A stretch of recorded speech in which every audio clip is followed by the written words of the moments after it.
Ayan o, tingnan nyo o. Si Apo. Yung sa Baguio, tas ayan doon siya nagpatato o. Ayan o. Kita nyo, ayan o.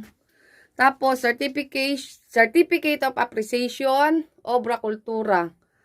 Oh, nasa sulok lang siya ng daigdig, pero ang ganda ng kanyang ayos ng bahay. Gusto ko ganito lang pagtanda ko. Cute. Cute to. Mas cute yun, no? Ayun, no? Yung titingin, no? Nangialam. Eto. Daw. Yung kwintas niya. Suot mo nga saan? Oh. Ang cute ng kisame niya. Ang kisame ang cute, pero yung nagsusot di cute. Cute. Ayan, no? Ano po siya? Gawa niya yan, gawa niya. May gawa niya to. Ayan, no? Ganda. May mga chipstones. Oo. Ayan, no? Ang ganda ng kanya mga display. Ganda, no? Mga driftwood yan. Yan? Tapos ito mga ano baga. Skull ng mga Ng ano? Ano? dinosaur, madam. Dinosaur na yung maliit. Ganda, nangialam na kami dito. Gagayahin ko to. Yung kubo ko lalagyan ko ng ganito, tela. Ayan o, ang ganda o. Ayan o. Ganda. Linis. Kaso, delikado, ini sa Baguio, boy.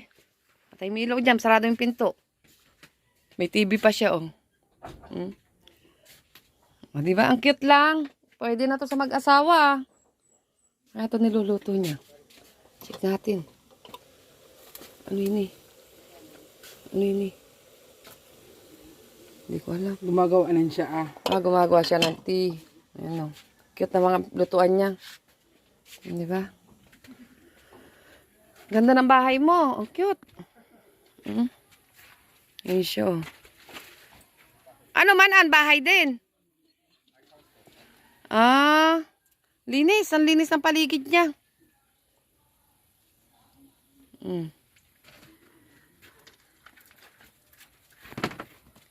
Ganda.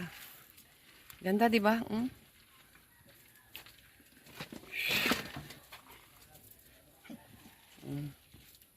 Kaibigan kong di yumayaman, daming negosyo. Di marunong yumaman. Ewan ko bakit ano. Pero maganda yan, matalino yan. Nakapagtataka. Laog na no? Kala mo ako. Ay, maganda, oh. Meron akong ganito. Ang ganda palang isabit. Ayan, oh. At least nakakuha ko ng ano sa'yo. Yung kubo-kubo ko doon, lalagyan ko rin ng kisaming tela. Di ba ganda? Obra kultura.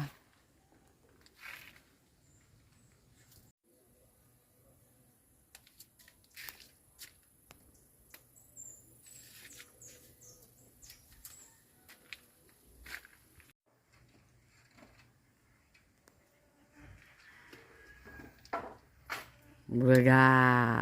Alaga niya ang ahas dito eh.